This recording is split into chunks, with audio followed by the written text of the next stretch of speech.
meeting. Good afternoon. I'm Roy Priest, the Chair of HOC's Board, and I'd like to welcome you to this meeting of July 13th, 2026 of HOC and the emerging HOC Art Institute. Can we put that on our Is that on CVs? your script? No. I'd like to introduce the members of the commission who are here.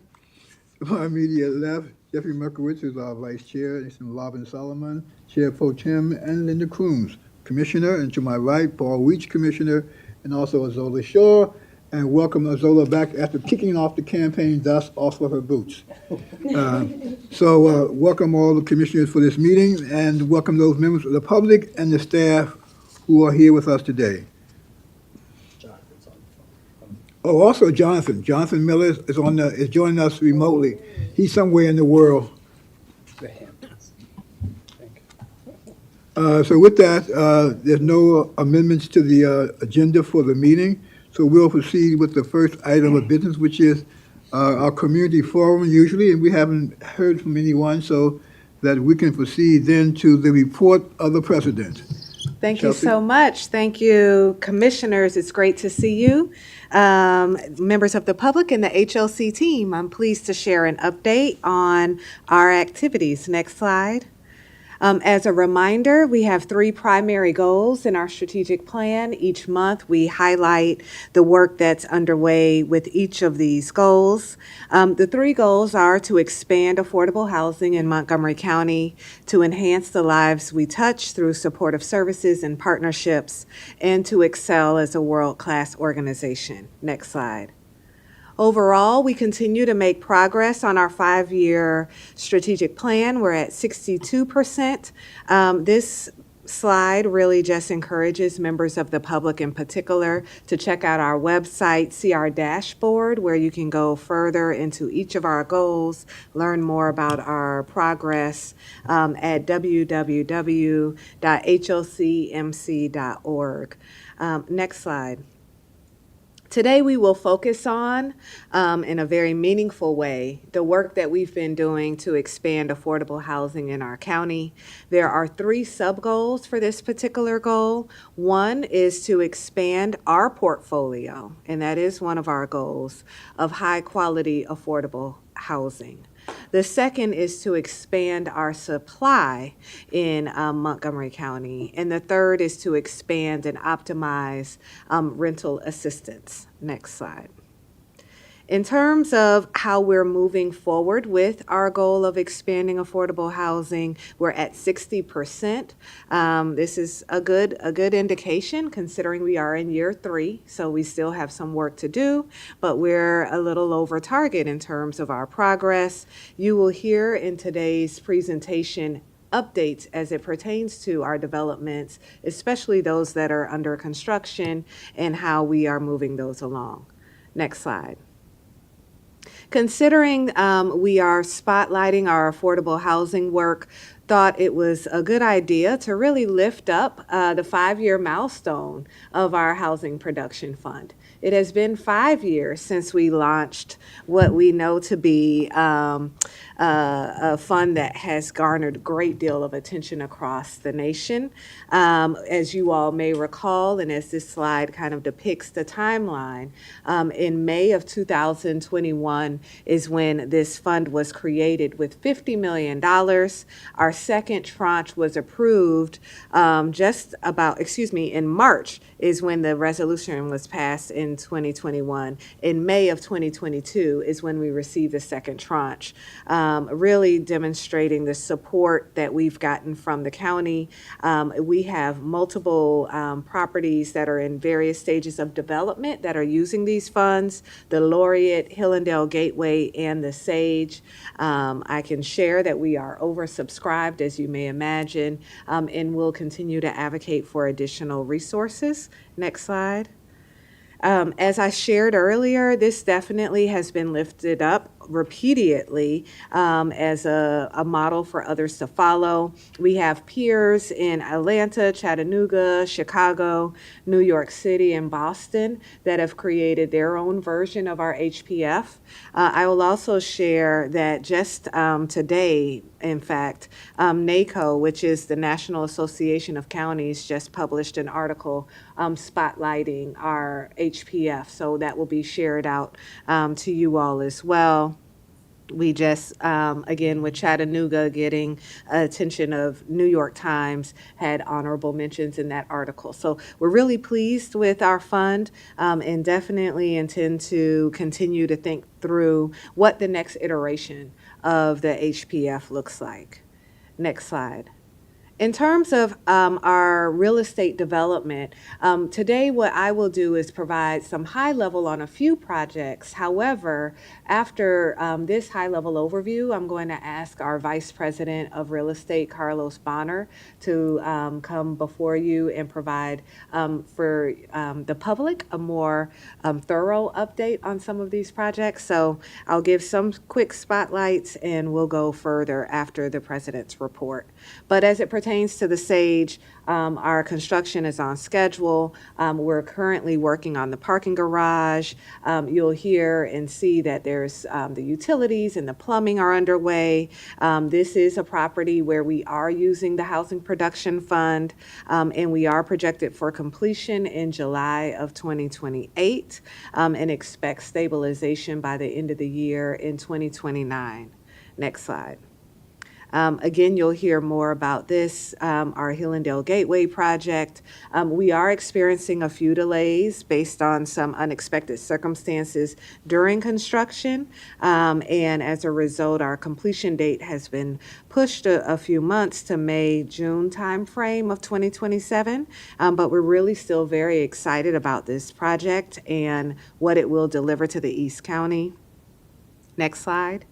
The Metropolitan, we are well underway. We've moved forward with bringing in the GC and gearing up for construction that will begin in August. We've started to move families. That first phase of families have relocated. Again, you'll hear more, but this project is a very important one. We've been able to work in tandem with the county to ensure that we're ensuring that this particular parcel remains a viable housing option and a beautiful housing option in Bethesda for our residents. Next slide. Springvale Terrace is a property where we have supported enterprise community development with its senior housing facility in Silver Spring.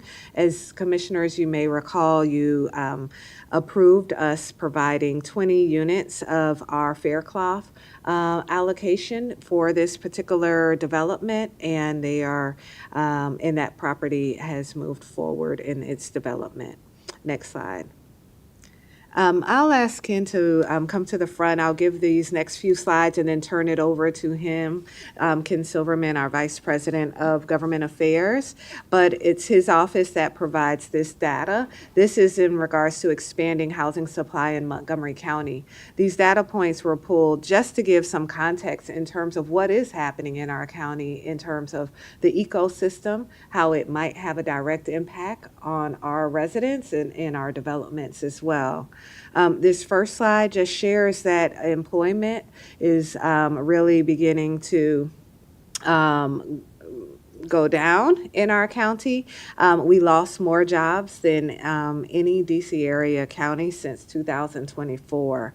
And so you see that there's been a decline, 11.8%. And this is the change from April 2024 to April 2026. Next slide. Our economic trends are also reflecting that there is a decline here. Montgomery County unemployment rate, we're slightly above the national average in April for the first time, but we were below in for the first time in recent history before dropping below in April.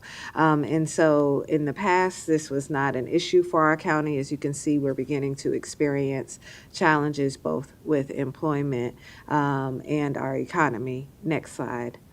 And then the rental rates are also declining. Our overall county had a rental decline of 3.9%. This is from March of 2024 to March of 2026 of about 3.9%. And it's the second largest drop in the capital region.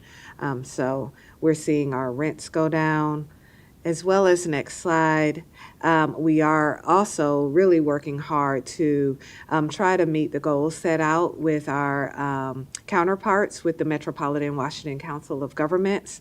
And it does show really that Montgomery County permits have not met that target.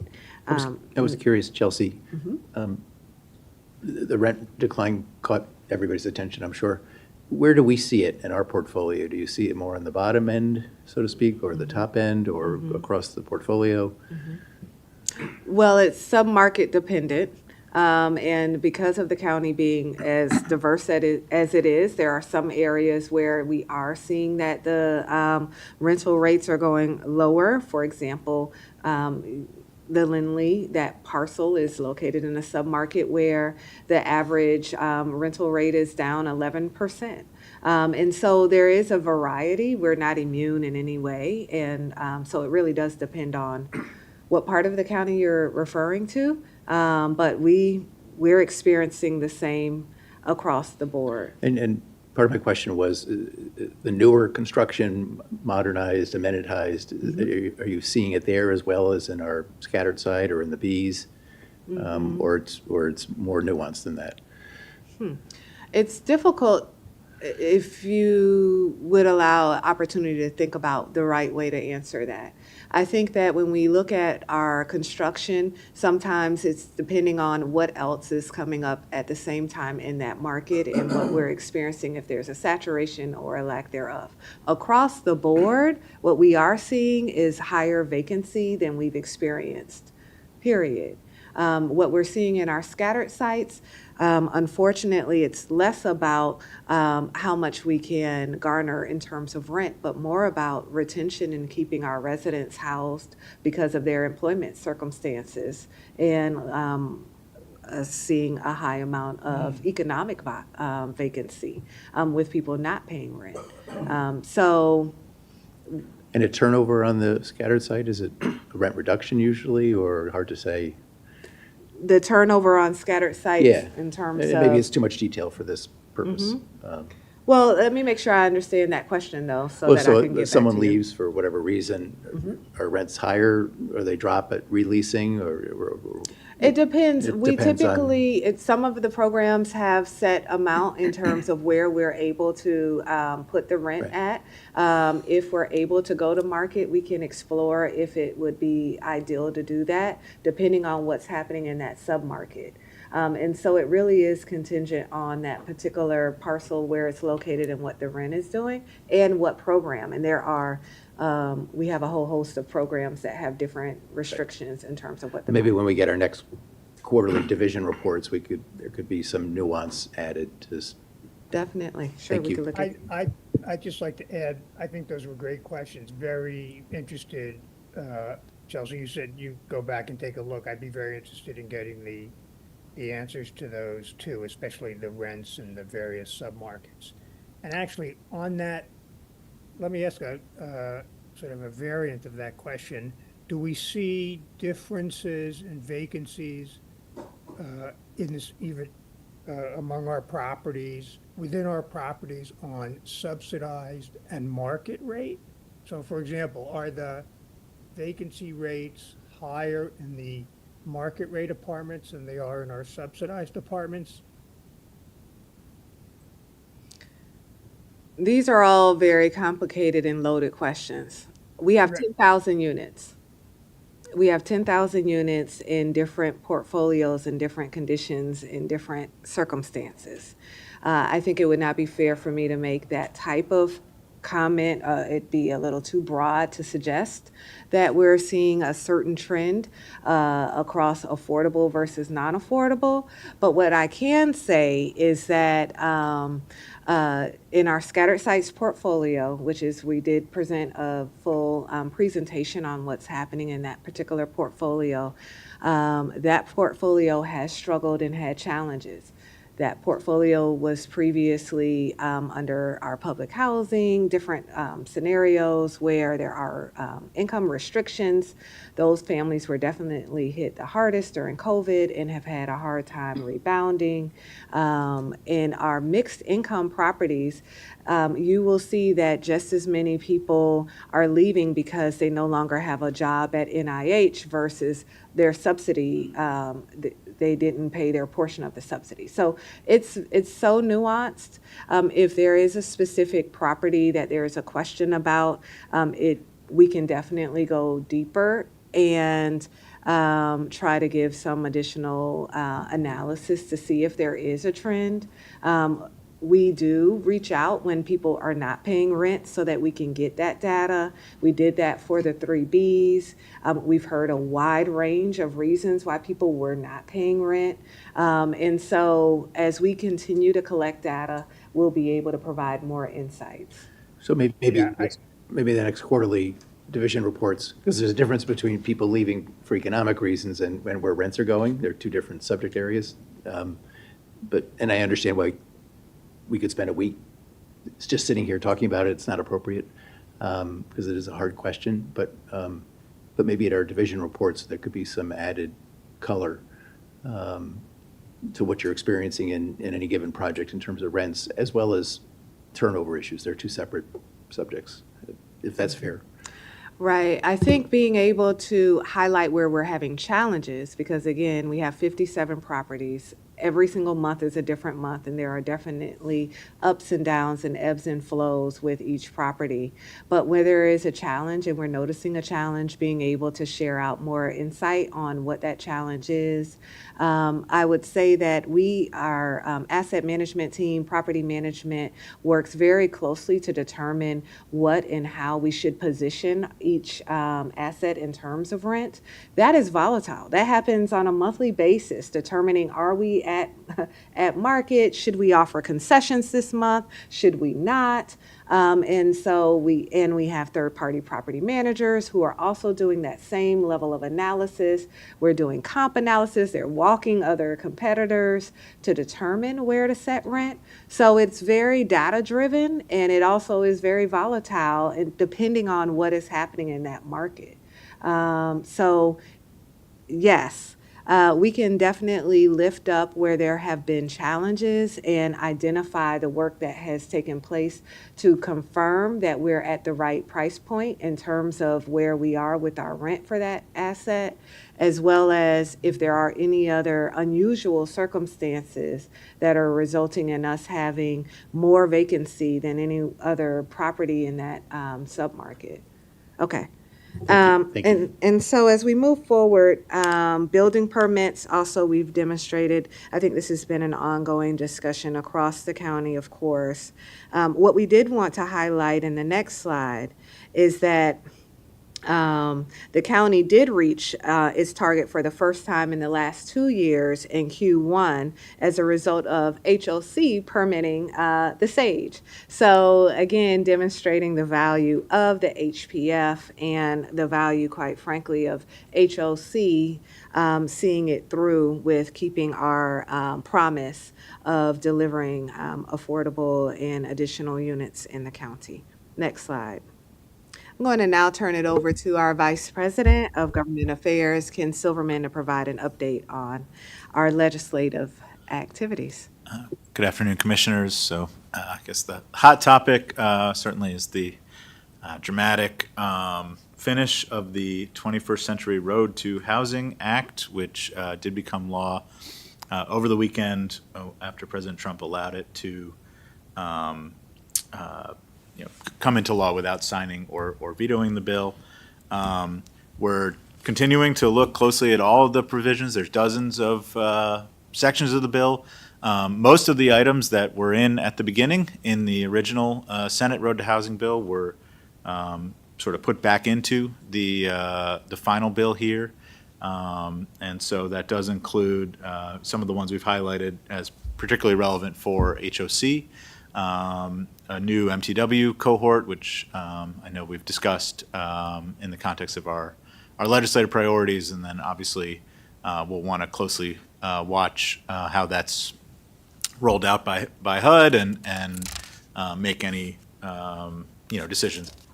Would be a full commission process to decide if that's something that HOC would want to engage in. The bill, I think, maybe one of the most significant provisions from what some of the various associations are saying was the increase of the bank public welfare investment cap from 15 to 20%. Because that allows potentially billions of additional dollars to flow into LIHTC syndications, and so could help get us better pricing on our LIHTC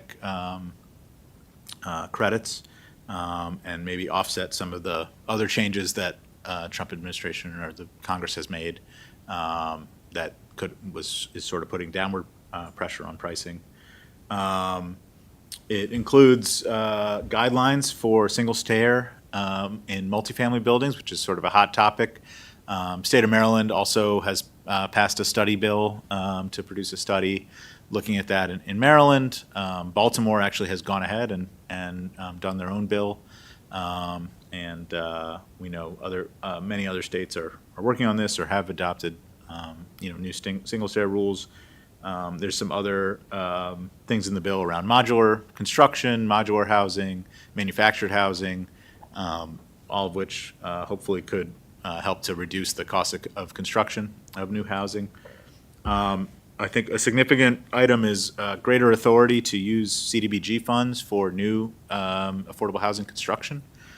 So that could be a new source that we're able to tap into. That's our CDBG block grant is managed by the DHCA. So definitely something we're going to have to examine in partnership with them to understand, what are the new uses that we may be eligible for. And then a number of ways that they've streamlined reviews and compliance in ways that we hopefully will benefit us. There's also a number of new grant and pilot programs that, as they get rolled out, we can evaluate and potentially apply for and get additional federal funding. If you can go to the next slide, please. This is not a legislative update, but the state planning department rolled out a report on their housing inventory, and it showed that our inventory fell over the past year across the state, but the average sales price for a house in Maryland rose about 5% over the past year. So less of an increase than in previous years, but still, home prices definitely going up.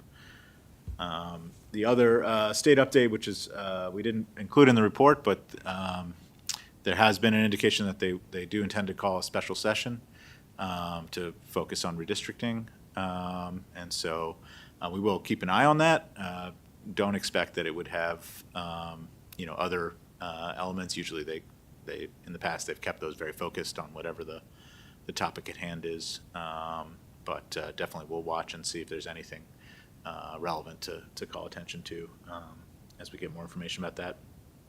Next slide, please. And I'm sure you all were followed and are well aware of the ongoing counting in the recent election, but just highlighting there, obviously, major partner for us, and we'll continue to work closely with the council and the executive now and in the future. Next slide, please. Thank you. Thank you, Ken. I'll pause to see if there's any questions before we move on. Not a question, but really more a comment. I think the important thing is on this new bill, it's going to be really the whole rulemaking process. and how quickly it gets done. I don't know there's any impetus to push it aggressively. And so I think it's going to take the trade organizations really standing behind that to make it happen. So I just think we've got to play a critical role in that, because I think it's important that the industry makes our voices very well articulated during this rulemaking process. So pay close attention to that. One of the things in the CDBG funding, while it provides for more flexibility for housing, I don't see us going to release a lot more money, because of so much other CDBG funds are already pre-committed already to specific initiatives and programs, and with not getting any additional funding, as you know, the people who have been the recipients so far are not going to want to give up something to do something else. So it's going to be, I'll be interested in following what we do here in the county related to that. Any other comments? Yeah, I'll just comment, I know, and you're right, it's certainly not, tens of millions or anything like that. There have been times in the past few years where DHCA has sort of come and said, hey, we actually have some extra CDBG or home money, and are there any projects? And sometimes we've been able to find a use for that, and sometimes, the eligibility rules have made it. So hopefully we'll have more ability to do that in the future. Right, thank you, Ken. Next, just spotlighting our bridge program, just sharing that we now have 8 households that are in our program, that is going well, and also wanted to share out that the City of Reno has become the first housing authority to be approved for a direct rental assistance program using federal funds because of their MTW authority. So this is something that, of course, we're closely looking at how HUD structures the next MTW cohort and seeing if it would be a good fit for us, and in particular this program. Next slide. Commissioners, as you're aware, unfortunately, we did receive notice from HUD that HOC is now considered to be in potential shortfall status. In May, we received a notice that HUD was recapturing close to $6 million of our reserves. In June, we received a notice that we are now trending towards shortfall by the end of the year. We did reach out to leadership and had an opportunity to meet with leadership today. Their position is that when they calculate their shortfall, when they calculate their recapture, they do a point in time. And at that point in time, when they did their calculation, we would not have been in shortfall, and therefore they took what they believe to be a reasonable amount from our reserves of $6 million, close to $6 million, and that it takes time, multiple months, between when they make that calculation and ultimately when we received our shortfall notice. Our expenses were different at the time that we got to the point of potential shortfall.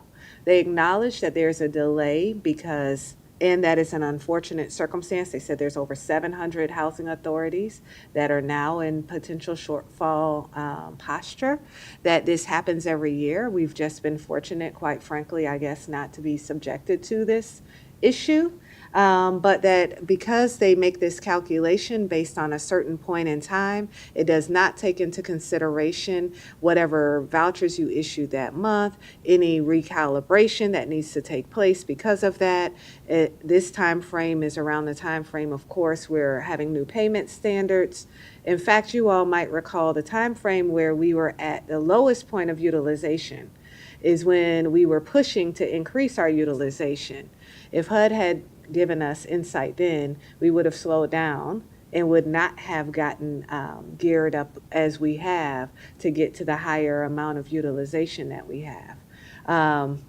Their position is that HUD is able to do this point in time to determine this calculation, and that housing authorities are therefore subsequently encouraged to meet with their team to do a workout plan on how you can get back into a better posture and ultimately avoid long-term shortfall, and how you can apply for funding, the funding that they took from you, to get reimbursed to assist during this period of time. I will say that in the meeting, we also lifted up that we have over 80-plus families that are in EHV that we intended to absorb in our program. They were very clear that if we did that, we would no longer be eligible for shortfall funding, because one of the activities that we have to do is stop issuing any new vouchers and to just allow attrition to occur, and that we're unable to absorb EHVs. I can definitely go on and on about this.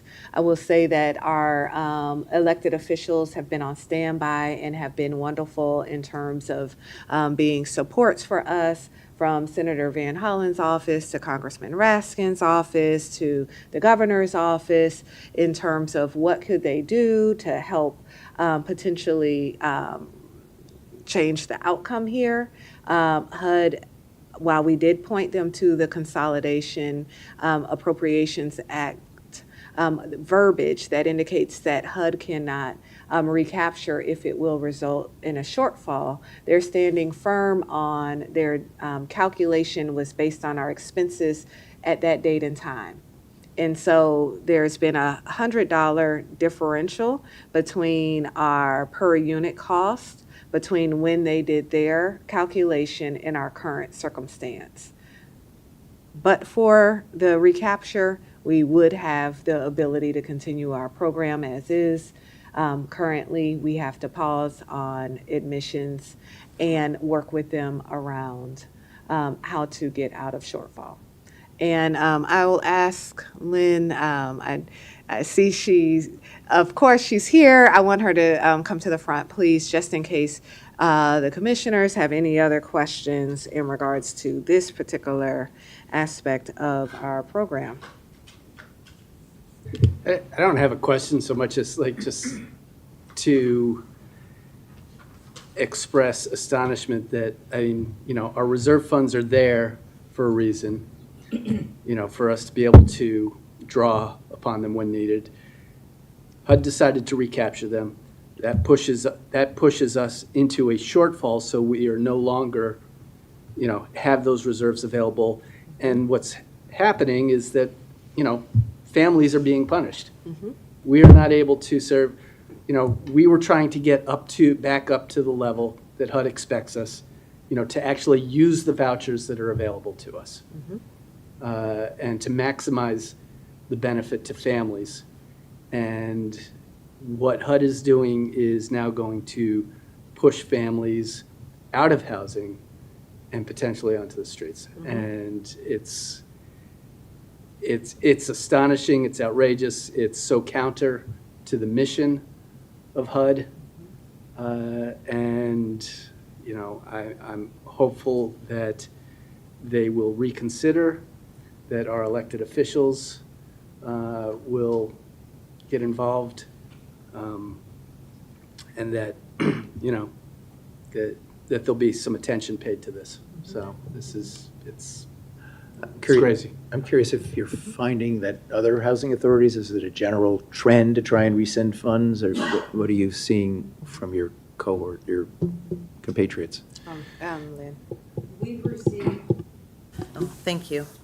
Recently, inquiries from other housing authorities asking us to absorb incoming portable families into our program because those agencies are also in shortfall.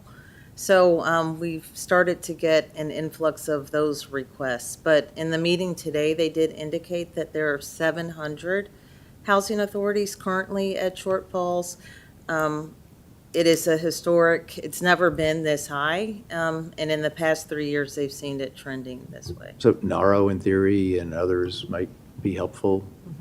We definitely have reached out to Naro, the general counsel of CLAFA. We've reached out to him as well.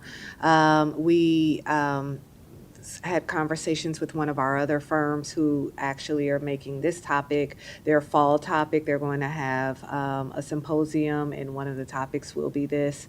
Because as you all might recall, HUD also did indicate that there is no appeal right.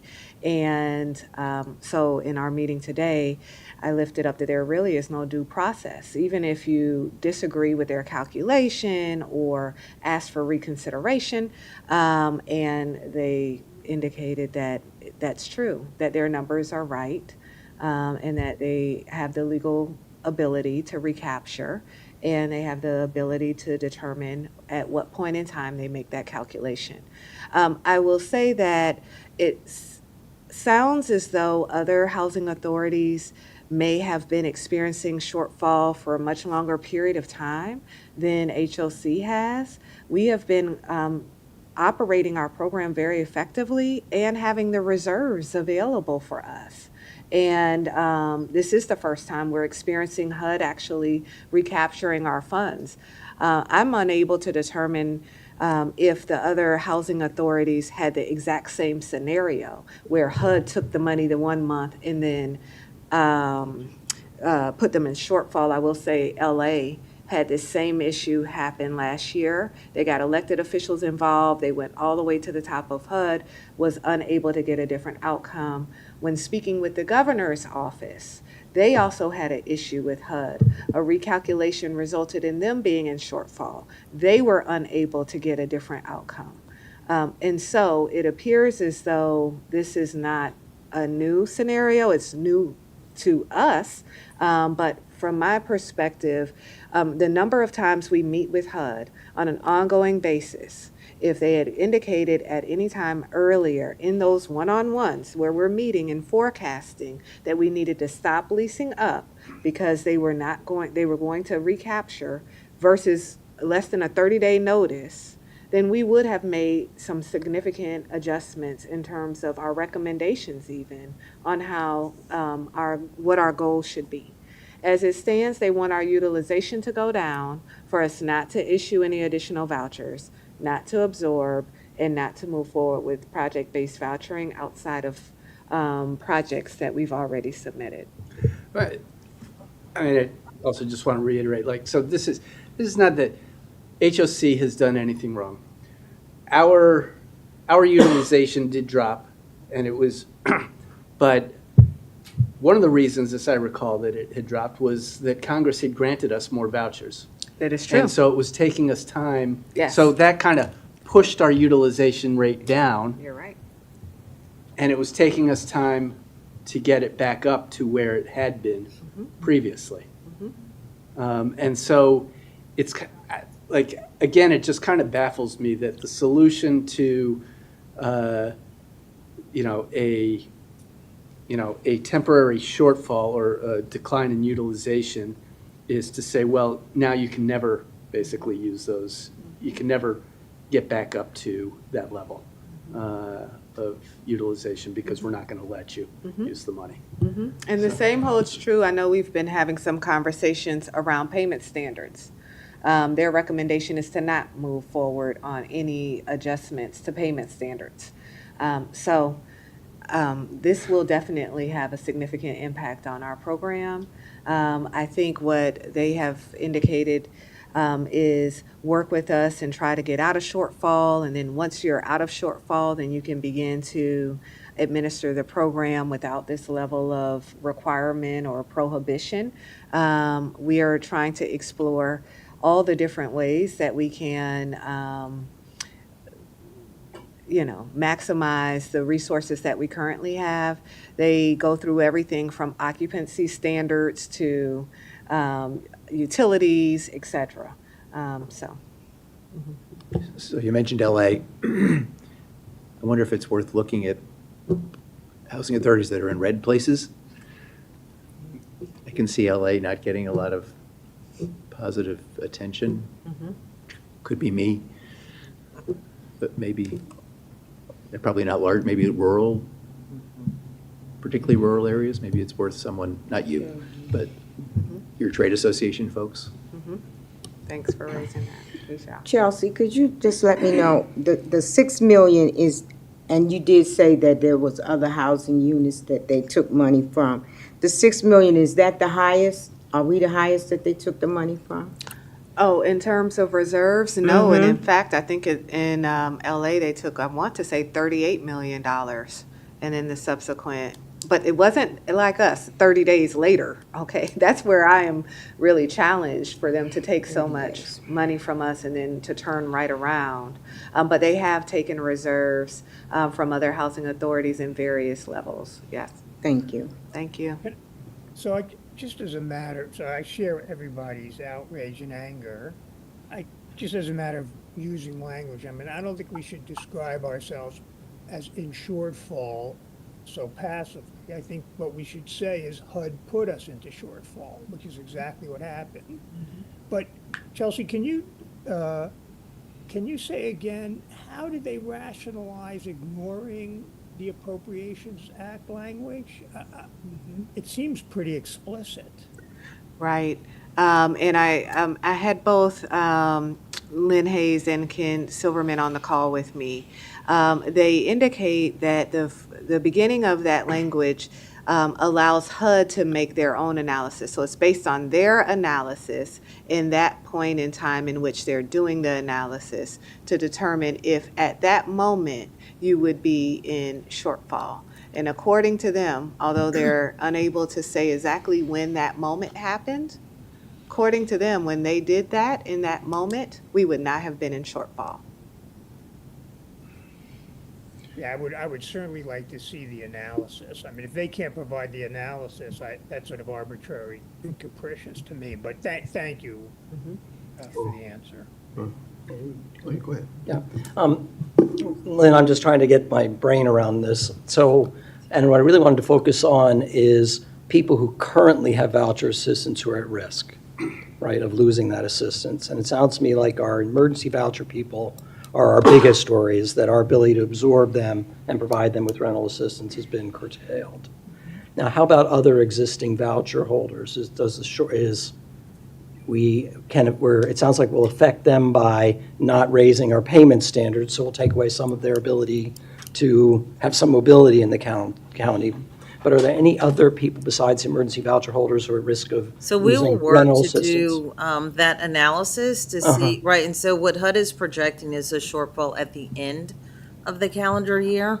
And so we will work with them to really reduce our per unit cost and then ascertain if and how many other families may be impacted by this. But I don't have that answer for you right now, but we are working through the 2-year tool, which they just recently revamped, to put in different scenarios to see what the projected outcomes will be.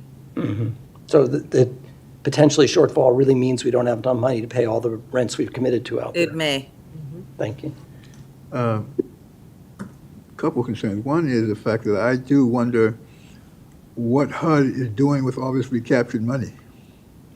There's 700 jurisdictions affected by it, and say we are average. That's a substantial amount of money. So what is HUD using this money for? Okay, they can't turn around and just hold the money because they've got issues around appropriations that deal with that. And so I'm concerned. On a point that Robin made is that I'd be interested in seeing what the political landscape is around those 700 other authorities that have been affected. You know, I mean, we are affected because we deal with HUD. But if we look at what's going on at the national level, okay, around recapture, there's clearly a political quilt over this, okay? And so it's unfortunate because people don't live by whether they are Democratic or Republican, okay? And where their need is not affected by that. And so, you know, we've got to figure out, but I'm really interested in knowing what is HUD doing with these recaptured dollars and why they need to do this, okay? So Lynn, Yes. so I just read here that it will be no new vouchers, no federal vouchers right now? That's correct. The only vouchers that we will proceed with issuing are for VASH. We can continue VASH and the statewide voucher program and project-based voucher through attrition, not new, but just turnover. Thank you. Okay, thank you. Did you have a question? Comment.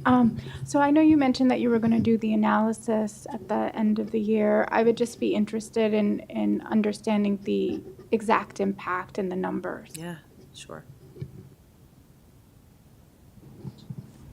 Okay, thank you. The next slide just really is our standard update, and as you can see, we really do have families that we were successfully moving off of the waiting list and bringing into our program, and this just shows where we were with new admissions. Next slide, and our utilization is currently at 97%. So commissioners, expect that we'll be bringing that down a bit so that we can continue the program. We'll keep you posted as we move forward. Ordinarily, I would say congratulations, that's great news. I know, you've been waiting for this Yes. moment. I know. We will get through this, and we will think creatively, and as you can imagine, we are advocating as best we can. And hopefully, we will be able to get to a different place. I will say that you'll hear a presentation about us being a high performer, and not to steal the thunder there, but the hope is that when we get that status, that also continues to afford us more vouchers. Maybe that will then help us reset here. Next slide. Very excited for our young scholars who are headed off to college here. I'm very proud of them, and we had 9 graduates who received scholarships. We celebrated them on June 25th and had a beautiful ceremony, and you see them all here. Next slide. We also, and I want to give kudos to our Resident Services Division, who's done a tremendous job in regards to programs for our young people. This is our Who's the high schooler way to the left? that's our most senior of seniors of the students He just here. can't get out of high school, or maybe he just did. And so this is a photo of our first cohort of Ready for Life. There were 30 high school students that were in this program. They really did a tremendous job. Again, I went to their end of program presentations. They gave us wonderful feedback on how to even sharpen our program the next go round. We had more people interested than we had slots. So I know this is just going to continue to be a great program for our young people. So congratulations to them, and they received their stipends at that award ceremony as well. And thank you to the chair for joining us. Next slide. Okay, and so as we look out our window, the demolition of Elizabeth House was substantially completed in June, and work is now underway in regards to the Elizabeth Square Master Plan. Next slide. As the commission is aware, we're required to have an interim site plan for this parcel, and so we're moving forward with that. That will include a pedestrian access that will be allow for pedestrians to cross the street. We're continuing to advocate for the county to provide some resources so that this site can actually be beautified over the next few years. As it stands, that's not in the budget, but we will ask again. Next slide. Upcoming events. Oh, hold on. Next slide. Here we are. The event we all wait for, Senior Prom. It was so awesome last year. If you have the availability, please join on this upcoming Thursday. It will be a wonderful night. Hollywood theme is typically one of the highlights for our seniors, and a fun time, as you might recall, Commissioner Reach. So it's a great time. Come join us. There's also a number of financial education series happening. I want to just remind individuals on the wait list that you can join these programs. They help benefit you, your families. You can register for them on our website, hocmc.org. And then on July 21st, there's a Montgomery County resource information session as well, which will be very comprehensive. Next slide. Excited to share that we launched an art contest. So yes, this is what the chair was speaking about earlier. And there were multiple admissions. The art contest was really an opportunity for us to allow all of our residents, young and old, to submit pieces of artwork that can go on display in our brand new headquarters. You see that we received these submissions. Next slide.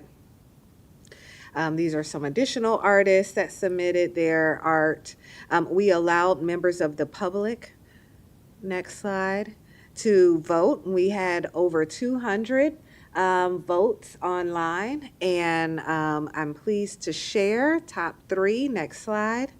The outcome of the public voting winners are these 3 beautiful art pieces, Together We Build Tomorrow by Zaya Molette Palmer, Becoming Her by Kayla Janae Alston, and The Courage to Begin Again by Zeal David Luna.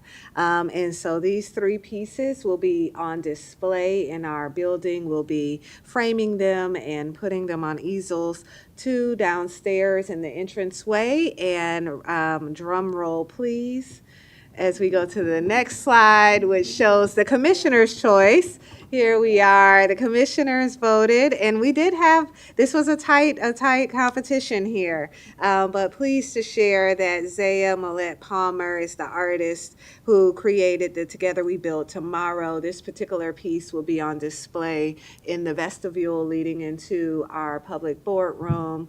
We will invite these artists and their families, loved ones, to join us in a celebration on the top floor, and invite commissioners to join as well to celebrate them. So great job, and they'll receive their notifications here now if they weren't watching on YouTube. So really excited to display their beautiful artwork and for them to receive a monetary award as well.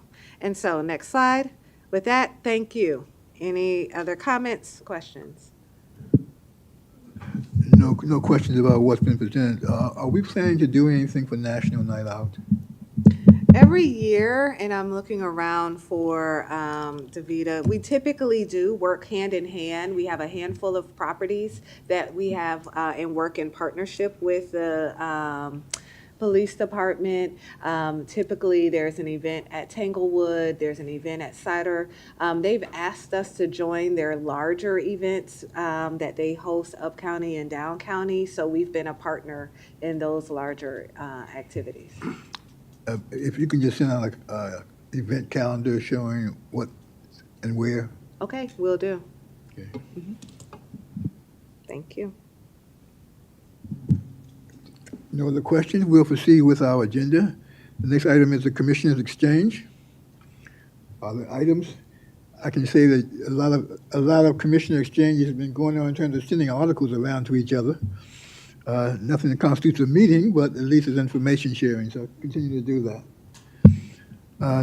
With that, we'll move to the next item, which is the adoption, approval of the minutes of June the 10th, open session. You know what, Chair Priest, I apologize. There actually is an update that I'd like to, and we can do the minutes if you prefer to do that first, but we do have the development and financing pipeline that we wanted an opportunity to share out with the public in terms of how we're moving along with our real estate developments. Okay, what we can do is just go ahead and vote on the minutes right now and then do that right after that. Sounds great. Before we get into the committee reports. So with that, if I can get a motion to approve the June 10th, 2026 open session minutes. So moved. Second. Properly moved and second, all in favor signify by aye. Aye. Opposers, nay, so ordered. Thank you very much. We'll next go to the next item, which is a presentation on our real estate portfolio, and I'll turn to our president. Thank you, and I'm going to ask our Vice President of Real Estate, Carlos Bonner, to come to the front here. Commissioners, we're, of course, continuing our efforts in terms of development. We have a very robust pipeline that we're working through, and every project has its own unique circumstances. Set of circumstances. I'll start us off with just a high-level overview, if we could go to the next slide. Just in summary, we have 15 different projects in various phases of development. 13 projects are in design and entitlement, and 2 are under construction, with a total of 4,335 units. 1,413 are affordable. And several of these projects are targeted to be at 30% affordability. I will say that, as you can see, we have active construction going on. We have highlighted the properties where there is closings to occur here in 2026. We've identified transactions that are closing in 27 and opportunities that we're advancing in 2028 and beyond. I'm going to go ahead and turn it over to Carlos to share some insight in regards to how we're moving along, but also bringing into perspective some of the challenges across the entire industry as we maneuver at this time. Good evening, Commissioners. Just want to make sure everyone can hear me. Again, I'm Carlos Bonner, Vice President of Real Estate. And it's my pleasure to be here before you this evening and at this juncture to discuss our very robust pipeline. As President Andrews has indicated, we have 15 projects in development, which is pretty fantastic for organization in this market, in this current environment, and have the ability to move projects forward, be it in their current state of construction or pre-development and planning. So I'm very pleased to be here in front of you this evening. Next slide, we'll just start to give just an overview of, as we presented, there are some strengths, weaknesses, threats into the market, which we are all subject to. We're not akin to anything that other private developers, other public entities are experiencing right now with the amount of supply, the weakness in the economy and the trends that are occurring there, and then also construction, pricing, and what have you. There's a lot of challenges. But with the team that we have in place, the staff has been very diligent on the activities that we are engaged with to overcome these challenges, that we are actually moving some key projects forward, and you'll get to hear a little bit more about that as we go. As you all know, the conflict in the Middle East, as it continues to rise and move forward, is also putting a lot of pressure on the market right now, even in our financing underwriting that we're seeing. So we are very thoughtful on the activities that we are engaged with at every level, and it's always a topic of discussion. Next slide, please. What you see is the pipeline. Right now, we are projecting out projects that will be completed next year through 2028. They're under construction, the 2, the Lumina and Radia, which is also known as the Hillendale Gateway project, and the Sage, which is also under construction. And we'll get into some of the activities there. And then behind that, we have a lot of key projects, like I previously mentioned, that are in various stages of pre-development, be it conceptual analysis to moving forward through some pre-development design activities and entitlement. Next slide, please. So under construction, next slide. The Sage project, which is in right now 413 units, and I believe you all know this project very well. It is a project in our West Side building development project in Gaithersburg near the metro station. It's the third of 2, it's the last of 3 projects that also incorporates in the library. We're right now, if any of you are following our construction webcam, you can see that the site is moving along with all of the site construction work, where we're just about finished with all of the initial site grade work where we're now installing utilities and moving forward with those aspects of it.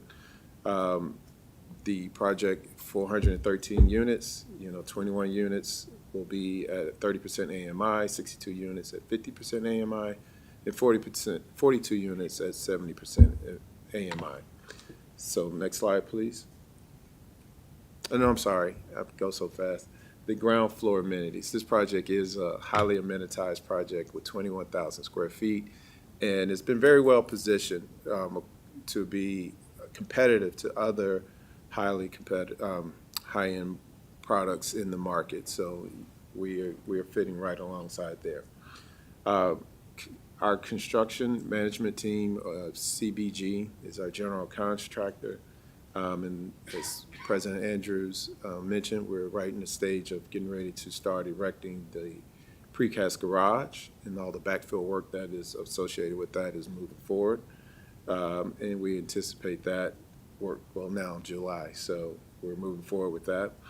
We have other things that we're totally focused on as far as the underground utilities, storm drain management, dry utilities, and those things continue to remain to be on schedule. Just so you know, our original completion date was July 3rd, 2028. We lost a few days in March for weather, but we do anticipate that we can make up those days with some current engagement and current work activities. So, but right now, we are about a week behind just because of weather delays that stall on-site activities, which is normal at this stage of the project. Once we go vertical, once we get into dry weather, we are looking to make up some of that time. So right now, we're just tracking 7 days behind schedule. Next slide. The Lumina and Radia, which is also known as the Hilladale Gateway Project, we are continues to move forward that project. When this 463 unit project, as you all may recall, we have about 155 senior units and 308 multi-family units, 93 affordable and 215 market in that mix. We are working through some very difficult challenges there that we've encountered as far as site conditions, and the team is working diligently to overcome some of those things, and some of the also construction, application, installation aspects of the project. A lot of eyes on these items that are creating challenges and even some schedule delays, but what is very comforting that we have a full focused team looking to solve these issues. Next slide, please. The Hillandale project, it's very amenity rich, just like all of our other projects. It has a contemporary style, and we think it's going to really be appealing to all the various constituents that we're looking at as far as the age-restricted housing and the non-age-restricted housing. There is also an on-site retail component, which we think is going to make this mixed-use project more attractive as well, being that its location being right there at the highway, which is very visible. So there was a lot of good thoughts put into how we position that project for marketability and lease up. Next slide. Our upcoming pipeline for 2026. The Metropolitan Apartments, as you heard earlier, that project is moving forward. We have begun to move our residents for the renovation work that is scheduled to start in August. So 32 units have already been moved in preparation for that work is to begin. And we are working with our financing department to be able to close the financing in August and commence construction at that time. Next slide. Another key component of this project is we are in negotiation with Montgomery County on our air rights lease, which will also allow the project to move forward. We're just at the final stages with that, and we will come back to the commission. Oh, no. Okay. But that is moving forward, and it is in very good terms for us.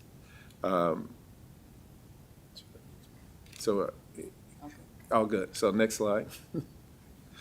I'm getting used to what I should or should not say since it's my first shot, but I'll 27. just jump in and indicate, let me just say that And the I'm for- county has been wonderful partners. We have this air rights lease, as you all know. We've been able to get to great terms around streamlining it and allowing us to have some flexibility during the construction phase. So, great. Yes, thank you. Sorry. The Metro Point Apartments project, which you all know as well, is another 173 projects in the Wheaton submarket. And it's a low-rise, 5-story project with 120 affordable housing units and 53 market units. The project was constructed in 2008 and with 53 tax credit unit owners owned by the entity, the Wheaton Metro LP.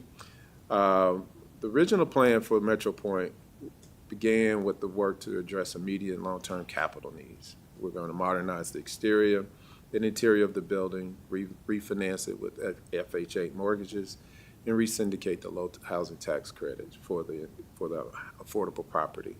As you all have heard and know, construction pricing posed a big impact to how projects move forward. And so we are now looking at that pricing in our module for the structure of this and the key aspects for what we can do to move that project forward. The good thing is, HOC, we're engaged with some good partners now in the market on the construction side. And with those partners that you engage with, you start to get better pricing or better information to help you make informed decisions along the way. And those would play into engaging with those partners, will play in some of the key decisions that we're analyzing at this point of how we can move this project forward. But we're seeing some key things, some key decisions that we think we can make over the next few months that will allow this project to move forward for the renovation. Maybe I should know this. What is the Empower Fund? It's an energy. And who's it? I'm just not, or maybe I should be familiar with it. I don't know. Good afternoon, Commissioners. For the record, I'm Kayreen Brown, Senior Executive Vice President. It's Maryland Energy Fund that provides grant funds for energy improvements to properties. It's an acronym. MIA is an acronym, and it escapes okay. me right now, but it's really providing grant funding to improve energy efficiency in existing buildings. It's a state-sponsored, Yes. not a utility sponsor. State sponsor, yes. This isn't what, in the states, some of the states' efforts to reduce energy bills, is this? Yes, and improve the environments that we're in and ensure sustainability in our properties. So, but is this what they made cuts to, or like they eliminated a fee that appears on our utility bills? No, that I don't know for That sure. it goes to, was meant towards, I'm not sure. energy efficient projects, I thought, so. Yeah, I'm not certain, but I can look it up and get back to you on that. So how's this submarket in terms of rent? Do you have to change your underwriting? Or? It's not very strong, and so we're looking at the various components of it and trying to ensure that we have a good balance of affordability to market rate for when we create the final structure for the property. Will you come back to us, or are you going to come back to us with? Yes. Okay. Oh, absolutely. We've just made a preliminary presentation to you, but we'll come back with our final development plan when it's ready. And you said to be FHA. The program, the Treasury that you use for your FHA financing, is that? So this isn't an FFB. This would be our normal FHA risk share, not the That your FFB. internal. So it'll be tax exempt funded. Thank you. So next slide, if there's no more questions on Metro Point.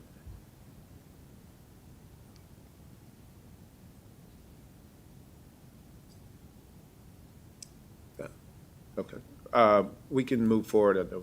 This just gives the slide you saw, just the overall program for the project and where its location in Council District. So we'll go to the next slide. Westwood Towers, as you know, is a high-rise apartment building also in the Bethesda market. It's an existing asset that we currently own of 212 units with 58 affordable and 154 market rate. Our plan is with this project, since we've owned it since 1997, we're working on assembling a design team and to come back in front of the commission in the early fall, in the September timeframe, with our recommendations of how we want to approach the design, as well as our overall strategic approach for execution. Next slide. The Oaks at Four Corners, as well as is a mid-rise apartment project of 128 units, 48 affordable, 72 market, of University Boulevard in Silver Spring project. Our regulatory agreement dictated that the current financing, the property serves 40% seniors, 48 with incomes at or below 60% of the AMI. However, the average effective income is approximately less than 60% of AMI for the majority of the residents. The Oaks does offer a vibrant senior living community with accessibility features like elevators, wheelchair accessible units, and a secure entry system. So it's a very good project positioned to accommodate all of our various seniors. And so we are also looking at this project in the next, upcoming quarter to understand the feasibility for how we move forward and execute that for FY 2028. Could you tell me what the community upgrade is? So community upgrades are things we're looking at as far as the amenities, the club room, the landscaping, all the various common areas, even outside areas that provides the enjoyment for the residents. Thank you. Next slide.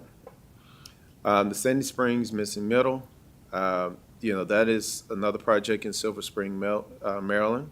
It's a townhome and duplex homes project. We have about 18 townhomes and duplex home, 4 units at the 50% AMI, and 1 unit, 1 moderately priced development unit. We're looking at that project to actually bring forward in the fall. We are, looking at the key things of how we fund the project from both a senior construction loan, which we have to identify that use, our county HIF loan program, and our HOC gap funding.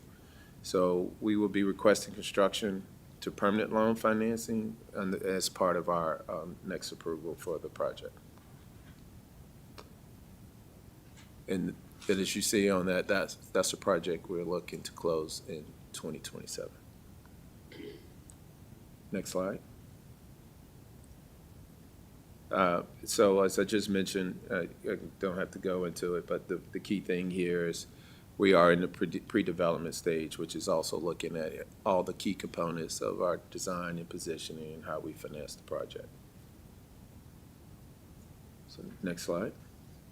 2028. I mean, this is really fantastic that we have all of these projects that can continue our operations and meet our mission. And now we're in 2028, where we have some very fantastic projects that we are looking to get going here soon, because the world has continued to grow despite all the many challenges. So we call these in the works. So next slide. Wheaton Gateway. This is a project that I'm sure many of you know in the Wheaton submarket. 427 units to be delivered in various phases with at least 30% affordability. Some activity is already happening on the site in previous past where we demoed what's the name? I'm sorry. The Ambassador Hotel. Ambassador Apartments. And as well as some of the retail has exited the project, which gives us the opportunity to really position it in an unencumbered way once we're ready to start construction. With staff and our development partners, the Duffys and PSV, we are now refreshing the entire business plan for the project. And a lot of heavy focus is on this right now. to see how we can get everything in line for where we are in current market conditions. So the real goal is, what do we need to do under these current conditions based upon when this project was originally underwritten, that it could potentially start next year. Some of the challenges, as you know, is construction pricing for the development that was proposed. We've gotten better information on site conditions, which is going to lead to the type of projects we can do, as well as just general market of absorption and rent, as you asked about previously, where those trends.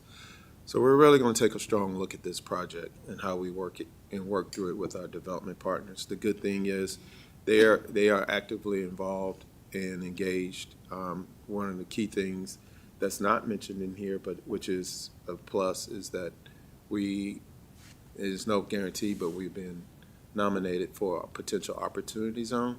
We don't know if we will achieve that, but if we are, that would make this project more attractive to the outside capital investor market. So we are focused on that project. Next slide.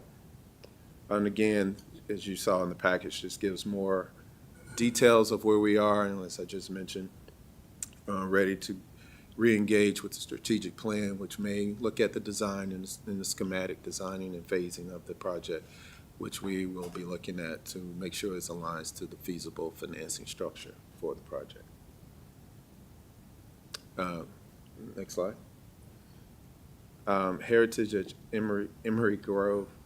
That's a mixed-use project in Gaithersburg, Maryland, that we're taking a really good look at, which is a very interesting project, I thought, for the redevelopment aspects of it.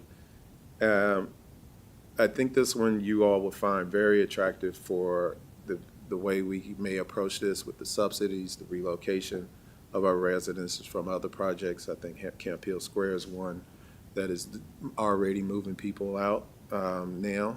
And so this is one that we'll be looking for funding and demolition of Camp Hill Square in the first part of 2027, and an approval for our preliminary plan for Pepper Ridge, and identification of partners that meet our MFD requirements.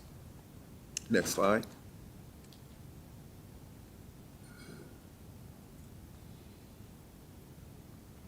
So I think I covered a lot of that, so sorry. Next slide. If I'm moving too fast or skip over things, someone please just let me know. The Forest Glen Metro site, we are, as you know, that's approximately 800 to 1150 units, and to be delivered in 4 phases, and our target there is to have at least 30% affordable. We are currently in an unsolicited offer joint development agreement with WMATA. Our goals there is to re-engage with WMATA to actually look at the structure of how we move forward. There were some challenges that we encompassed to get WMATA's initial approvals, but we think we can create a new path with new dialogue with WMATA for those approvals that would then allow us to move the pre-development stages for a key component of with WMATA. For those who have worked with WMATA, which I've done in the past, is you want to have those key agreements agreed to, if not signed to, just to actually structure how you move forward on the project. A couple of key things. The real big issue with that, which we think is something we could solve for, is how do we incorporate their parking requirements with the market. So that's a key component, as well as their adjacent construction requirements, be it that this is right next to a metro. So those are the 2 big things that we need to engage with them on that will allow the rest of the project development activities to move forward. And it's typical with all of our HOC projects. We will be working with our internal teams on mortgage finance and financing on how we finance this deal, and also looking at outside market. But this fits right into our TOD strategy as far as our 5-year strategic plan of bringing more affordable housing in these types of neighborhoods and this type of project. Is this something where we would be the primary developer, or it would be a joint exercise or a work in progress? Right now, we're the primary developer, with WMATA being, call it a joint partner on that. It's not off the table that we don't look at potentially other partners, which I think would be of a strategy that would enhance the financeability of the project, but I don't think we've totally Right. vetted that yet. We submitted an unsolicited proposal to be the developer, and we have a development consultant, Urban Atlantic. So we are the developer, of course, working in partnership with WMATA. So we would take the construction and all risk and have, and not WMATA. Right, yes, at this Okay. time, yes. Thank you. Next slide. And so that's just the initial concept is potentially building a little city right next to the metro, but we will see how this design shapes out. So there really aren't any comps there for determining the rental market so much. There are some, but they're very different assets Yeah, I think in that neighborhood. there are comps in the market in general that we can look at, which will influence how we position the project and our strategic plan. So, it's a holistic approach in how we look at each site by site, include Forest Glen.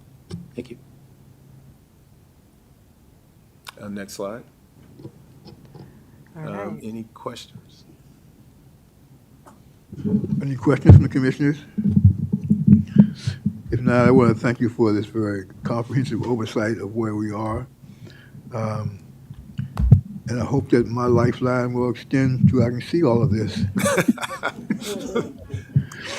We will. We'll be Thank much you. tougher on you next time, but this is your first go. Just kidding. I'm always ready. Thank Just you. kidding. Throwing you right in. Thank you. This is a great way to make sure he understood the entire portfolio. And so you passed the test, Carlos. Great job. But seriously, I think what we wanted to do differently, because of course I give the president's report, we spotlight a few projects. You really don't have a good grasp until you see something as comprehensive as this. In terms of the number, the sheer number, the volume of the projects that we have going on. And I do want to just acknowledge and thank our real estate team, our mortgage finance team, all of the partners, asset management and others who come to the table to try to determine how we move forward with these deals. None of them are easy, and each of them have their own set of circumstances. But we are committed. This information I do want to just also lift up for members of the public. There was a lot of words that were on the slides that we didn't read out. You might be interested in knowing what's going on with one of the projects in your community. Feel free. This entire deck is available on our website, has much more details, can share with you where we are, with timing, etc. And so just wanting to make sure that members of the public also have a good sense of what's happening with these parcels that are on their corner blocks, where they're trying to determine when will the building be built. Okay, and so just again, thank you for your indulgence, and to the team, great job. Thank you. We will proceed with our agenda to our committee reports. The first committee report is from our Administrative and Regulatory Committee, chaired by Linda Crooms, the Commissioner. Thank you, Chair. Good afternoon, everyone. My name is Linda Kroom. I'm Chair of the Administrative and Regulatory Committee. This item to be presented this afternoon is the submission of HOC's fiscal year 2026 Section 8 Management Assessment Program certification. This item was presented to the Administrative and Regulatory Committee during the June meeting. I would like to introduce President Chelsea Andrews to provide an overview of this item. Thank you. Commissioners, every year we come before you related to our CMAP requirements. This is an annual requirement for us to look at our voucher program and how it's administered, do a self-assessment. We submit that, and HUD ultimately also opines. I will turn it over to our Vice President of Compliance, Darcel Cox, and Lynn Hayes, our Vice President of Housing Resources, to provide this presentation. Good afternoon. For the record, I am Darcel Cox, Vice President of Compliance, and today I'm here to present to you and ask for your approval for HOC to submit to HUD its fiscal year 2026 certification, CMAP certification. So CMAP is designed to measure how well a PHA manages and administers the Housing Choice Voucher Program. It also establishes an objective system for HUD to measure the PHA's performance in key program areas in order to enable program integrity and accountability. Next slide. Next slide. There are 14 standard indicators and 1 bonus indicator. Subsequent slides will provide more detail, so I will not go into detail here. Next slide. So 4 of the indicators are rated based on quality control reviews, which the HOC compliance team performs. This is waitlist selection, rent reasonableness, adjusted income, and Inspire enforcement. The Inspire quality control indicator is rated based on a supervisor or qualified staff conducting the required number of physical quality control reviews. So the difference in what the HOC compliance team does and the supervisor is that the HOC team, we review this information remotely, making sure that the inspections were done on time, if the unit failed, if it was placed in abatement, if the 24-hour discrepancy was addressed within the proper time frame.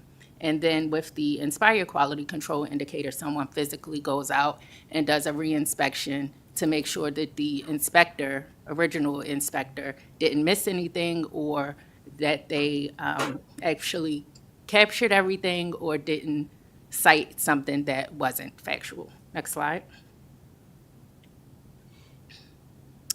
5 of the indicators are based on an internal analysis of the HCV program. This is utility allowances, expanding housing opportunities, payment standards, the lease-up, and the bonus deconstruction indicator. The remaining 5 indicators are rated based on the information contained in PICS portal. The PIC portal is the conduit between HOC and HUD. This information is for HUD assesses if it's timely annual recertifications, the correct tenant rent, the pre-contract Inspire inspections, the annual Inspire inspections, and the family self-sufficiency indicators. Next slide. So the payment standards. So again, this is a self-certification. There are many documents that we gather to support our score as well as our submission. However, we're not required to submit that supporting documentation to HUD. The only document that we are required to submit along with this self-certification is the payment standards, and the commission adopted those payment standards in November of 2025. However, all of our supporting documents are located in a centralized location, and they are available upon request. Next slide. There are 3 possible categories: high performer, a standard rating, and a trouble rating. We'll go into more detail. Next slide. So this slide outlines the standard and the bonus indicator. It has the maximum possible points HOC can receive. It also outlines the 2025 certification and the 26 certification score. So I'm excited because we scored 96% this year. This is up six points from last year. There are 2 areas, rent reasonableness and the determination of adjusted income, where we received partial points last year, but we received the full maximum allowable points this year. We did a lot of work over the last year to improve, so I'm really excited about the score. However, we did not receive any points in the Inspire enforcement category, and I'll go into more detail about that. Next slide. So this is a summary of the slide before. We have a total of 140 points for 96% and rating ourselves as a high performer. Next slide. So as mentioned, we were not able to score any points for the Inspire enforcement And this is, so compliance conducted 235 quality control reviews over the fiscal year, and we encountered two 24-hour issues. And to receive points for this particular indicator, you are not allowed any 24-hour deficiencies. So I would like to say that while we were not able to receive any points, this is a significant improvement from last year. So the corrective action here is that Gilson Housing Partners, that is our inspection company, it should be in place now. I'll let Lynn Hayes speak to this, but they have developed and will implement an automated 24-hour or automated alert system that generates immediate notifications. So this should prevent us missing those 24-hour notifications moving forward. Next slide. Marcel, before you go on, what are some examples of 24-hour issues? Non-working, good afternoon, Commissioners, Lynn Hayes. Non-working smoke detector would be an example. Egress not working properly, things of that nature. Like no heat if it's in the height of winter time. Thanks. Sure. That concludes the presentation, and I will ask that the commission join staff's recommendation, which the Administrative and Regulatory Committee also supported, to allow HOC to submit its fiscal year 26 CMAP certification to HUD as a high performer. Thank you. Do we have any more questions, Commissioners? Just a hearty congratulations. It's a lot to be proud of there Thank you. to Thank you. get that score up, and look forward to the perfect score next year. Thank you. If there are no more questions, can I get a motion for approval of this resolution 2633? So moved. Second? Second. All in favor? Aye. Aye. Thank you, so approved. Thank you, and great job. Thank you. Next item for the committee is the Budget, Finance, and Audit Committee. There are two items that come before the full commission that were both brought to the committee, and we recommended that we advance both of these to the full commission for your review and approval. The first item that we have is to our reviewing our audit contract with Bill Larson and Allen LLP for 1 year period of time. Your mic is off. Okay. Do I need to repeat all this again? I will just jump right on in. Thank you, Mr. Chair. We are now bringing before you an item that came before our BF&A committee and had support to advance. This pertains to our audit contract with CLA. Commissioners, as you know, we have had a wonderful relationship with CLA for many years. We are at the last renewal, and any renewals do come before the commission. We are in the process of going out. Our RFP is on the street in regards to our next procurement for this service, but we are requesting a 1-year renewal, the last renewal with CLA. I will turn it over to Nikita Patel, our Assistant Controller, to provide this presentation. Thank you, President Andrews. Good evening, Commission, staff, and the viewer public. For the record, my name is Nikita Patel, and I'm the Assistant Controller. On December 8, 2021, the Commission approved a 2-year contract with CLA to be the Commission primary auditor. The contract includes 3 1-year option renewal at the Commission's sole discretion. On January 20, 2024, the Commission approved the use of its first renewal, which extended the contract through July 1, 2025. On March 5, 2025, the Commission approved the use of its second renewal, which extended the contract to July 1, 2026. CLA has served as auditor for HOC since fiscal year 2005.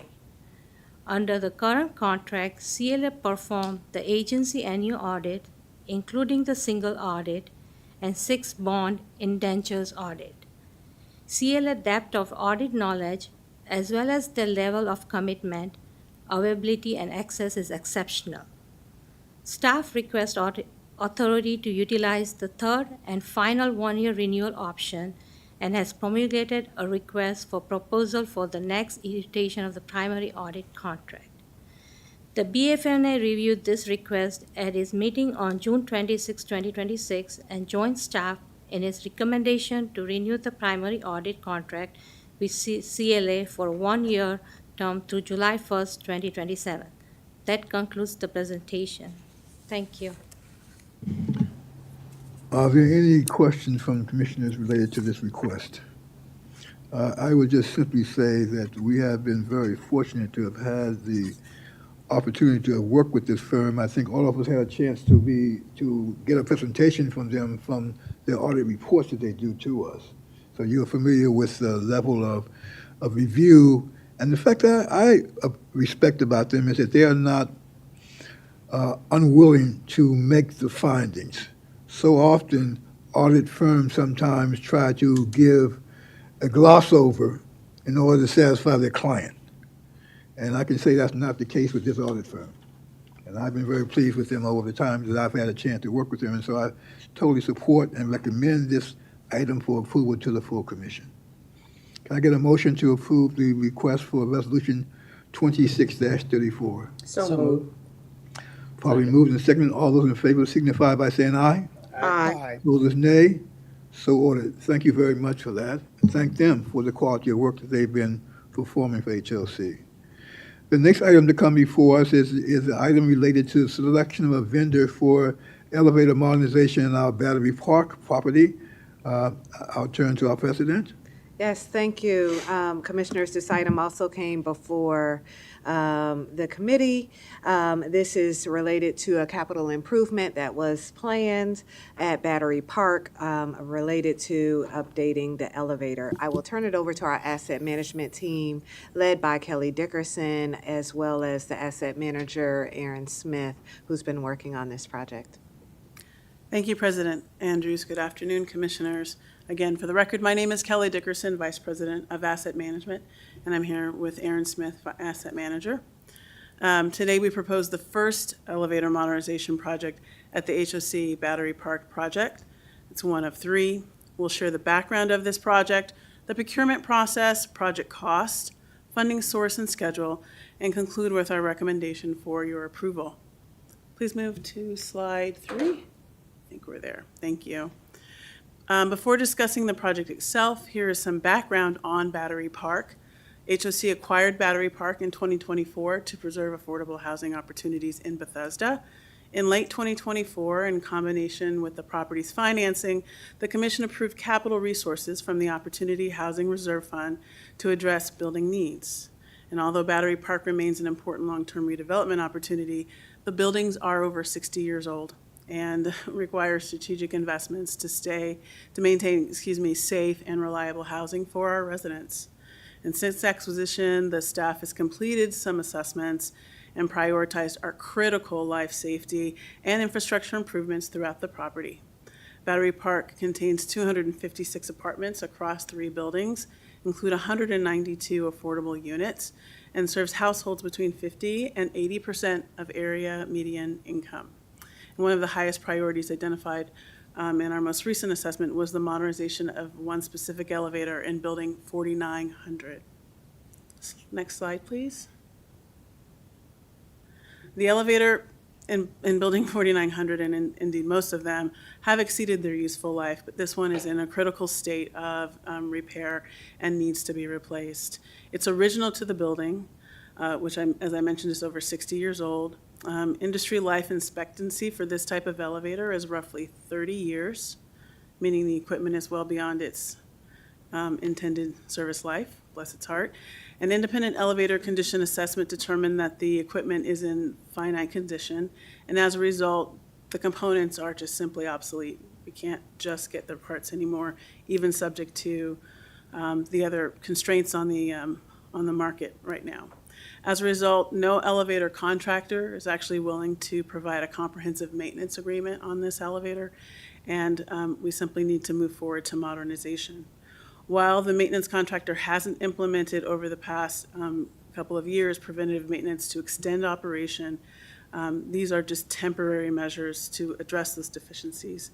And long-term, as we have recommended in other cases, the most efficient and effective way to handle this is to simply modernize and replace the elevator. Next slide, please. Thank you. The project cost is the result of a competitive procurement process, as is HOC's policy. And we went out for bids and found 3 qualified contractors, of which one specifically is the qualified contractor. We evaluated pricing, responsiveness, qualifications, and previous performance. You'll see that Potomac Elevator provided the lowest bid, and in addition to the $356,788 cost, we will also hold a 15% contingency on the project itself. And that, along with the first year of maintenance after the project is in place, totals $410,306.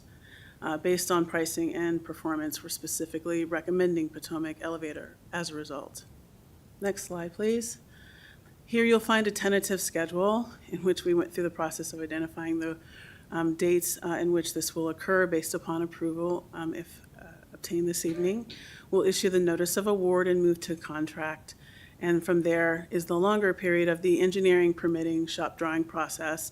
And due to the age of the elevator, we nonetheless have to find equipment and sizing, a fabrication sizing that makes sense for this building, and that leads to an extended lead time.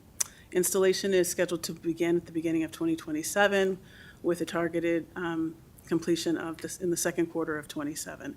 And throughout that, most importantly, we'll be communicating to our residents to let them know of this project and to handle any concerns or questions they have and make any accommodations needed so that they are as least inconvenience as possible. Next slide, please. So here we talk about the source of funding, and this project has been planned for financially, as the President alluded to. We recommend that we use the Opportunity Housing Reserve Fund at this time, as was authorized as part of the property's acquisition financing. The property does have replacement reserves available. They are held by PNC as our agent for the lender, and per the agreement, they have discretion over the amount held throughout the loan period. As the cost of this first elevator would consume 80% of the current balance of $478,000, we're recommending using the OHRF funds and seeking partial reimbursement from the reserve after we talk to PNC. Note that we would be also preserving funds for future capital needs, unit turnovers, modernization of the second elevator, and so forth. We're requesting specifically a property condition assessment as well for this property to make sure that we continue to update our needs assessment for capital. Also, the fiscal year 2027 capital budget for this property includes $450,000 for the project. And we're happy to see that our recommended amount is 21% below the budget. And we'll be glad to, of course, use that savings elsewhere. Next slide. So moving forward to the summary and recommendations. In closing, this modernization addresses one of our most significant infrastructure needs. It replaces the aging elevator and improves resident safety and reduces our future maintenance costs. And we would respectfully request that the Commission approve the committee's recommendation of selection of Potomac Elevator, specifically authorization of the project budget for $410,306, and authorization for our President and Executive Director to negotiate and execute a contract. In conclusion, any questions, please? Yeah, I have a question.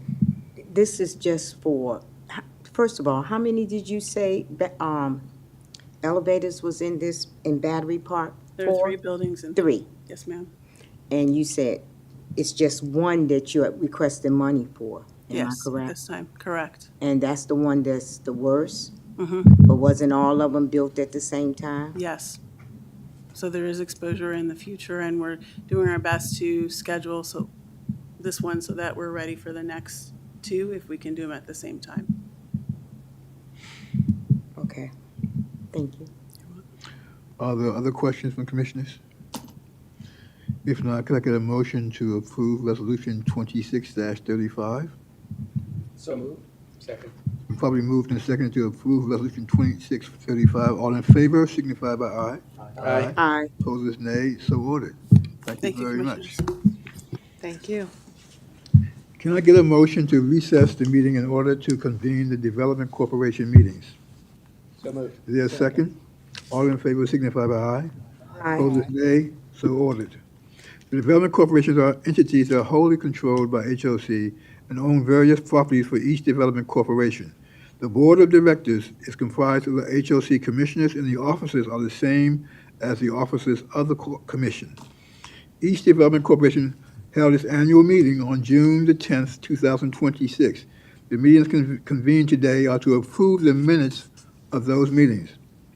I now call the meeting of the Alexander House Development Corporation to order. Is there a motion to approve the minutes from June 10th, 2026? Is there a second? Second.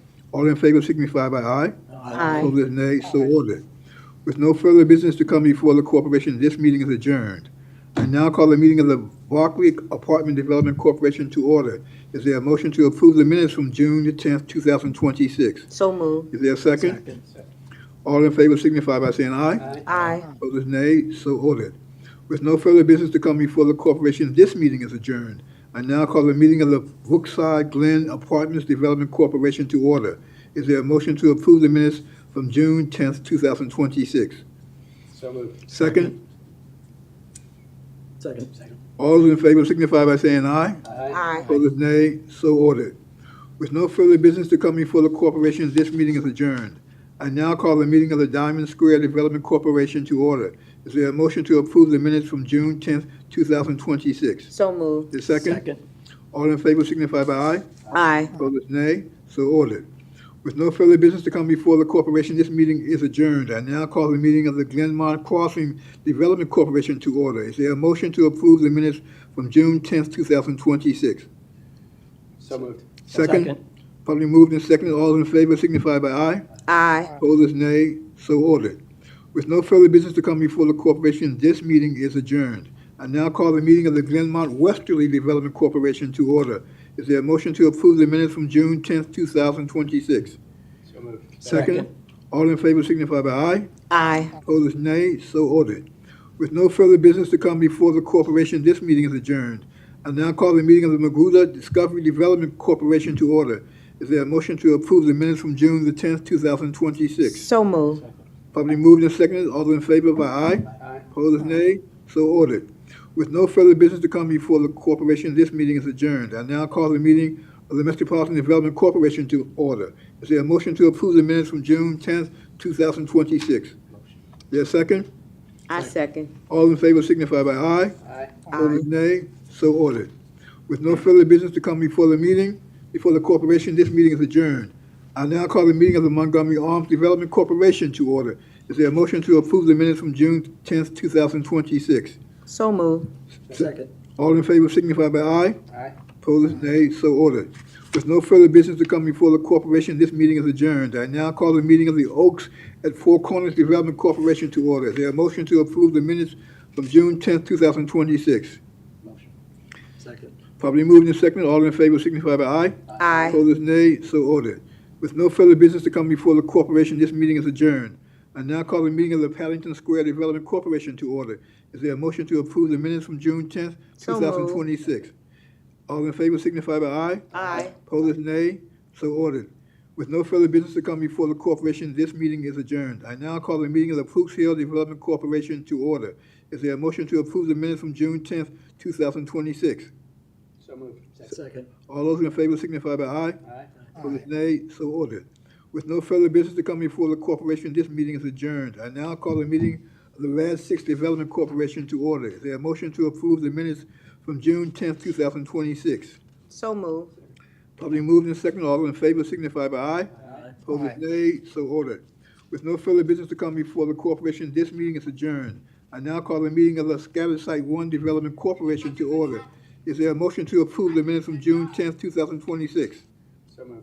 Second. All those in favor signify by aye. Opposed, nay. So ordered. With no further business to come before the corporation, this meeting is adjourned. I now call the meeting of the Scattered Site 2 Development Corporation to order. Is there a motion to approve the minutes from June 10th, 2026? So moved. Probably moved and seconded. All those in favor signify by aye. Aye. Opposed? Aye. Nay, so ordered. With no further business to come before the corporation, this meeting is adjourned. I now call the meeting of the Sulaco Hills Development Corporation to order. Is there a motion to approve the minutes from June 10th, 2026? So moved. Second. Probably moved and seconded. All those in favor signify by aye. Aye. Opposed, nay, so ordered.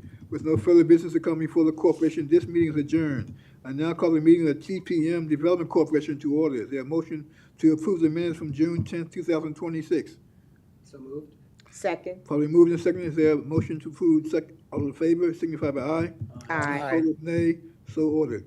With no further business to come before the corporation, this meeting is adjourned. I now call the meeting of the BPC Corporation to order. Is there a motion to approve the minutes from June 10th, 2026? So moved. Probably moved and seconded. All in favor signify by aye. Aye. Opposed, nay, so ordered. With no further business to come before the corporation, this meeting is adjourned. I now call the meeting of the VPC True Corporation to order. Is there a motion to approve the minutes from June 10th, So moved. 2026? Second. Probably moved and seconded. All in favor signify by aye. Aye. Opposed, nay, so ordered.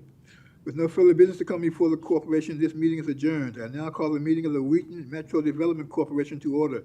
Is there a motion to approve the minutes from June 10th, 2026? So moved.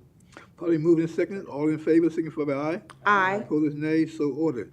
With no further business to come before the corporation, this meeting is adjourned. I make a motion that the chair be allowed to breathe. This concludes the Development Corporation. We will now reconvene HOC's regular monthly meeting.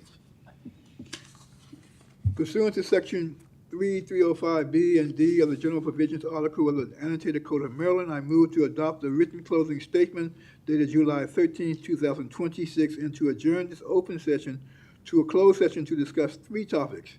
The first topic is the possible purchase of property located in Bethesda. HOC must close this meeting to protect its bargaining power. Section 3-305B3 allows this meeting to be closed. The second topic is potential litigation impacting the property located in Silver Spring. HOC must close this meeting to protect its interest in the potential litigation. Section 3-305B8 allows this meeting to be closed. The final topic is confidential commercial and financial information related to 8 different properties. HOC must close this meeting to protect the confidentiality of such information. Section 3-305B13 allows this meeting to be closed. A member of the public attending the meeting in person can object to this closed meeting now. A member of the public that is watching this meeting in real time on the YouTube can object to this closed meeting by commenting in the YouTube chat box or by contacting HOC's General Counsel.